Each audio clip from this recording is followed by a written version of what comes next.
back to another Collectible Spotlight. I'm that Halloween movie collector, Pat. This week, we're going to take a look at something that somehow, through the sands of time, had disappeared on me. The Atari 2600 video game.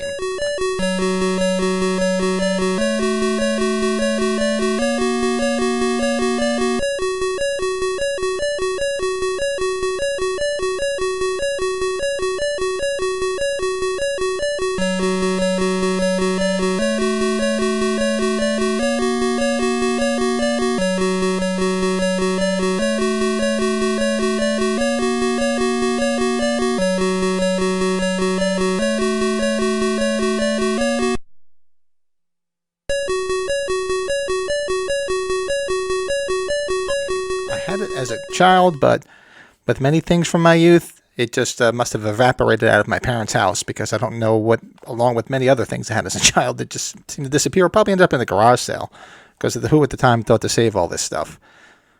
So over the years, I've been trying to track one down, and I did track one down, and it's in my collection, and I thought, let's do a collectible spotlight on it. I'm sure most collectors, well, Halloween collectors, or even video game collectors know what this is, and it's very sought after. It's hard to find.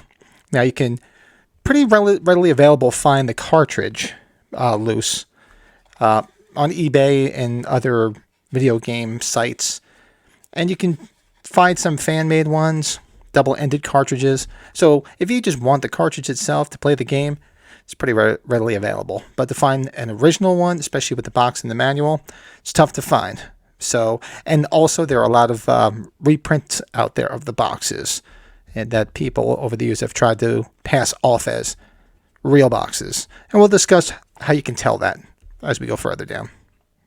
With the popularity of Halloween over the past 4 or 5 years skyrocketing, these are becoming harder and harder to find. Now, some collectors probably do have them, and they're holding on tight to them. And if the people are letting them go, it's going to cost you. So they are few and far between. So if you can find one, that's great. If you can't, keep on the hunt. It'll pay off. Hopefully you can find one.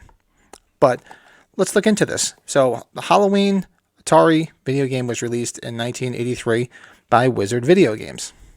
Now you say, who is Wizard Video Games? Well, here we go. So who was Wizard Video Games? Wizard Video Games was a video game company founded by Charles Band, a B-movie producer who in the early 1980s worked for Media Home Entertainment. And who was Media Home Entertainment? Those collectors of Halloween VHSs would know that Media Home Entertainment was the company that released Halloween for the first time, and many releases in the early 80s. Band left Media and formed Empire International Pictures with Wizard Video Game as a subsidiary. Some movies released by Empire include Ghoulies 2, and one of my favorite movies of all time, Reanimator. Kick-ass movie. Under Wizard Video Games, he released the Halloween video game and also the Texas Chainsaw Massacre game. One is my favorite movie of all time, and the other one is one of my favorite horror movies. So I'd actually love to get my hands on that, but that is also another premium game that's tough to find, and when you do find it, you're going to pay. Both video games were actually intended for adults to play, due to the violent content you saw in the game, which by today's standard is very, very tame compared to the video games you see nowadays. But in the early 80s, it was a different climate, a different world, and the thought of somebody moving around in the video game wielding a knife, cutting heads off and stabbing, and you saw blood splurt, which I believe was the first time you saw blood splatter in a video game.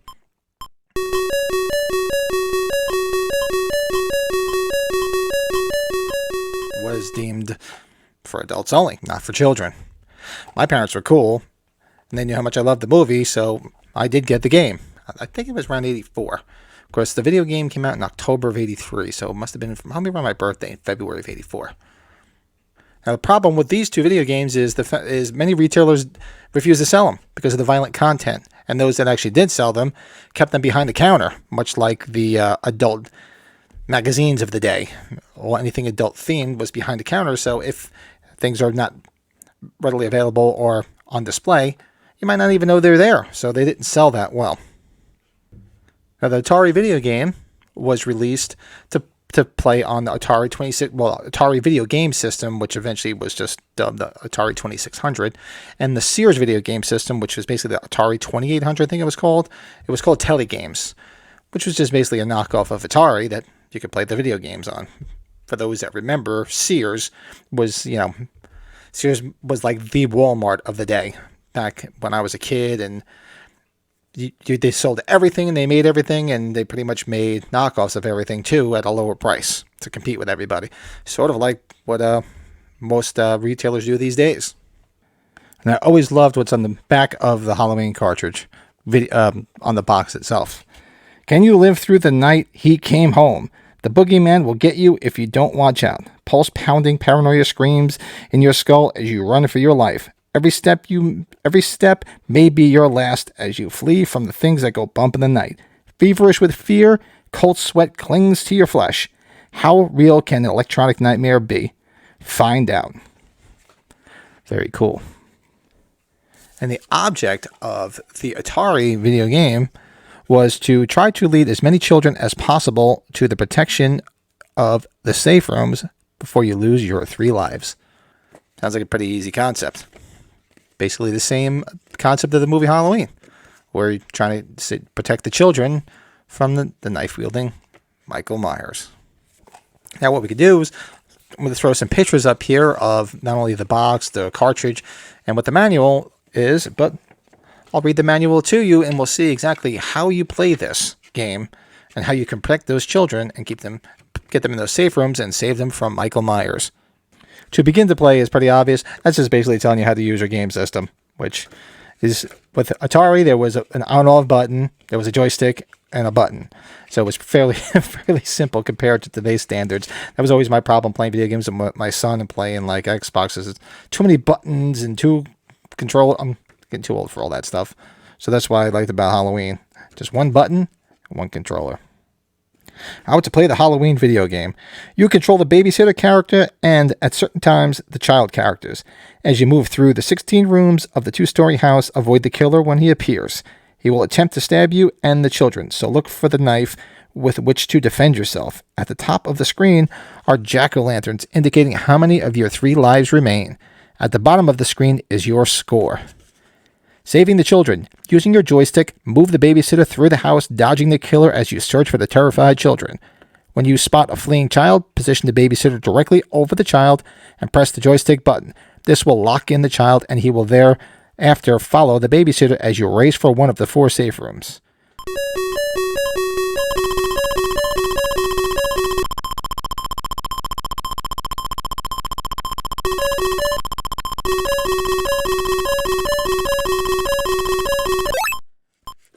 Yeah, this is basically just as soon as you get over the top of them, as soon as you click on them, it's like you're grabbing them and just try to get into that before Michael Myers comes out of the right-hand corner of the screen and comes at you with the knife. Safe rooms. Safe rooms are located at either end of the house, 2 on each floor. After you have successfully delivered a child to a safe room, press the joystick button. The child will be released, and the appropriate points will be added to your score, which is odd because every time you get points, usually you figure it's 5, 10, 20, 100 points. It's 675 points. Didn't understand where that strange number came from, but I digress. Where do we leave off? The knife.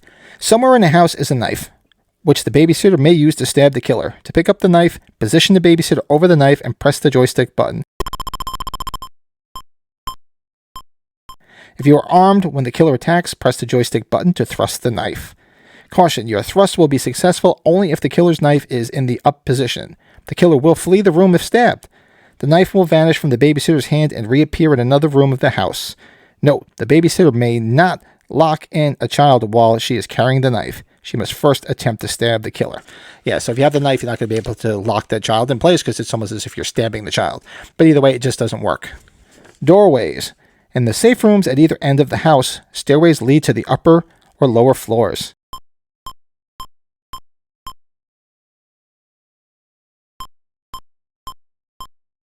Two other rooms on each level contain hallways. Entering one of these hallways will skip the babysitter 2 rooms to the other hall door on the same level.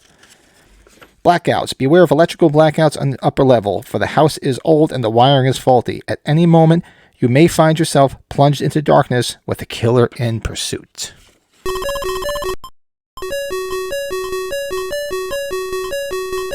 Now, this is where I'd love to see an updated version of this, where it's like the Myers house, and with the graphics you have nowadays, you can make it look exactly like the Myers house, or the Wallace house, or the Doyle house. It just would be crazy, because obviously with the very crude graphics at the time that this was created, you didn't have the means to do something as cool as that.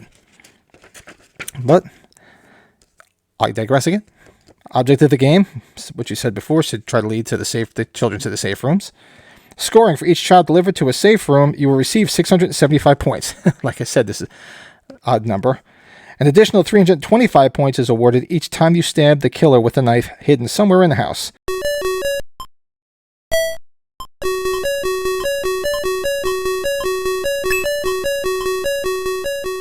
Successfully stabbing the killer twice or rescuing 5 children advances you to the next level of play. Gameplay on higher levels is more difficult and point values increase considerably. Point values in level 2 are twice that of level 1. Values in level 3 are 3 times that of level 1, and etc. I mean, what happens is the more children you save, each time Myers comes out, he moves faster and faster. That's basically the same premise of a lot of the early Atari games were the same way. The more you went through levels, the faster play action would increase. Helpful hints. The killer will catch you only if he is toe-to-toe with the babysitter. When leading a child to a safe room, you may find the murderer in your path. Try pushing up on the joystick. The babysitter and child will momentarily separate, allowing the killer to pass harmlessly between them. Don't bother searching for the knife while leading a child, for it won't appear.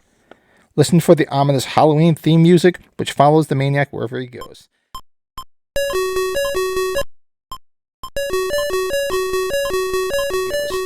Yeah, the theme is it's crude and prevalent throughout the game, and I love my Halloween theme, but after a while, it starts to get on you. It starts to really resonate in your head. So that is the instructions on how to play the Halloween video game. So if you ever get your hands on one to play it, it's fairly easy to play. And like I said, it just speeds up, and the more you play it, the more you get through the rooms, and it's fairly easy. But as a Halloween fan, it's a lot of fun. Especially back then, it was like groundbreaking for me. I was like, wow, my favorite movie. The only thing you will notice is, now you have to remember, this was 1983. So you had Halloween 1 and 2. And then Halloween 3 came out, freaked everybody out because it didn't have Michael Myers in it. Although, being of that age, yeah, we were put off that Myers wasn't in it, but you got to remember, it was just the 2 movies at the time that wasn't as culturally, trying to spit out the word, as culturally groundbreaking as Myers is now. So you got to remember, if you read this entire manual, anything on here, not anywhere in this does any of the material mention the name Michael Myers. Now, you got to remember, there was no Myers anything back then, so it's not like the name was trademarked. But was it famous because Halloween 1 and 2 were pretty big hits, and Halloween 3 kind of screwed everything up at this time. Sorry, big fan of Halloween 3, always have been. But Myers was nowhere on any of this stuff because it wasn't as full blown Myers mania as it is nowadays. So just a little knowledge, because if you do get your hands on this, that's the first thing you're going to notice is they keep calling him the killer. And no one on here has mentioned that his name is Michael Myers. So if you can find the Halloween video game, like I said, it's a cool nostalgic trip to play it, especially if you played it when you were a kid like I did. And especially if you can find it with the box. Now, here's one thing I do want to mention. They do make reproduction boxes, which have their advantages, because if you just want a display piece, that's all well and good. But several times people do reproductions and sell them as originals. So here's an easy way to tell. If you look at it from the front, the original box and a repro box are fairly the same. When you turn it around, the difference you're going to notice is if you look at the top of the box where it says for one player, it's in orange. So basically it's the same orange color on the box, and with just the black over it to highlight it. So I'll throw a picture of a reproduction box up there. Big red flag is, for one player, is in white. So whenever you see reproductions, for some reason something is always off. So I'm assuming it's maybe for like legal reasons, so that they really can't get in trouble. Don't know why that is, rather than just doing it exact. I'm glad they do, because then you know that it's not real. Another way to tell, though, because if they ever start doing that, there is another way to tell, and I don't know how they'd be able to do this. Now, if you look inside the box, and it's going to be hard to see, so I am going to throw a picture up there. There is a little stamp inside the box when you open up the box, right here. So I'll try to take a picture, and I'll throw it up there. That's a red flag right there, because if that's not there, that's not a real box. So there's some helpful hints there for you, for those that are on the hunt. Ask for pictures and take a look and make sure those things are there. Now, the only other, if somebody's going to go through the trouble of reproducing the game booklet, I really don't know, unless there's some glaring way to tell. That's going to be tough. And the video game, they do make reproductions of. So it does look, this is what it looks like. It says Halloween on the bottom.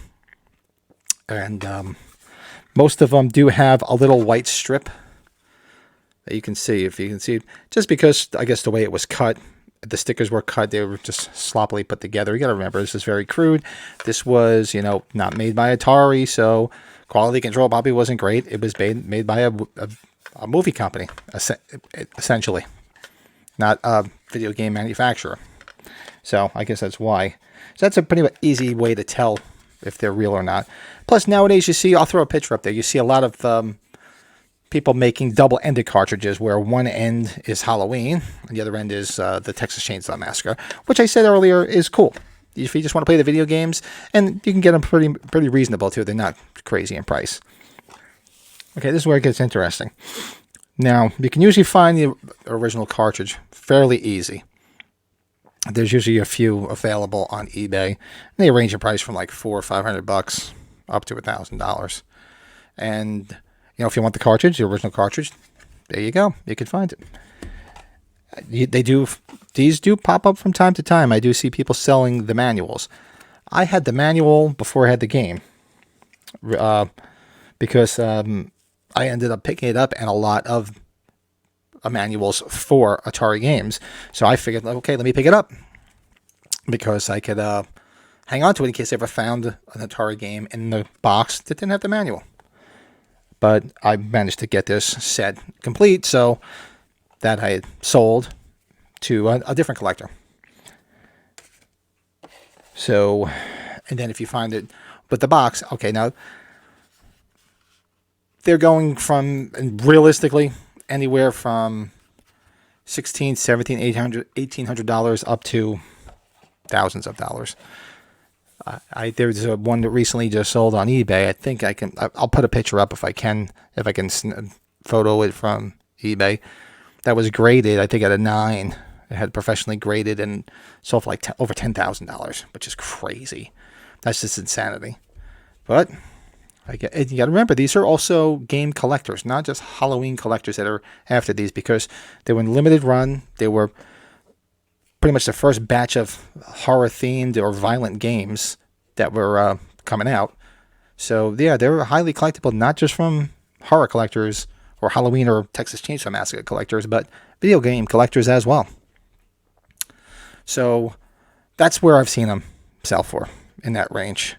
Right now, I believe if you go on, there's a Chainsaw Massacre video game, complete with the manual, the cartridge in the box, and it's definitely original. I believe it's out there for just under $5,000. So, if you're looking for one and you can snag one at a good price, hopefully you can do that. I got lucky through a fellow collector who sold it to me. So, hopefully those collectors out there looking, you could get lucky. Perseverance. Never give up. Good things come to those that wait. And that being said, that is this week's Spotlight. I figure I'd spotlight this now that it's finally in the collection. And it's just super cool, and most people know about it. but some people may not know all the specifics about it, so it was fun to just look up some of the things on it and discuss it with you guys. So I hope you enjoyed it. If anybody sees anything in my collection, either behind me or go to my Instagram page, which is at that Halloween movie collector. And by all means, I had somebody hit me up and I did a collectible spotlight based on their request last week, which was the Radio Spot's promotional 45 records for the first release of Halloween, which I'll put a link up to here. Go check it out. It's pretty cool. So, and that was a suggestion from somebody watching the channel. Anybody else have any suggestions? By all means, hit me up. I'd love to do it. Any collectors that would like to come on with me, I have several people lined up, and we're working on getting our schedules to sync and do some cool stuff together, which I'm going to be starting. It's going to be it'll be on this channel, but I'm calling them co-collector spotlights. 2 collectors together, spotlighting an item. So if you'd like to come on and do one with me, by all means, hit me up. Everything's down below. Also, if you'd like to chat with me and some other collectors, every Sunday night at 7 p.m. Eastern Time, we do the Halloween Collectors Podcast over on my good friend's channel, Michael Strickland, over on the Michael's Horror and Pinball channel, with my good buddies, Mike, Brett, and Joe. Have a good time, chat with everybody in the room, and we just do a lot of fun stuff. Not just all Halloween related. It's, of course, Halloween content.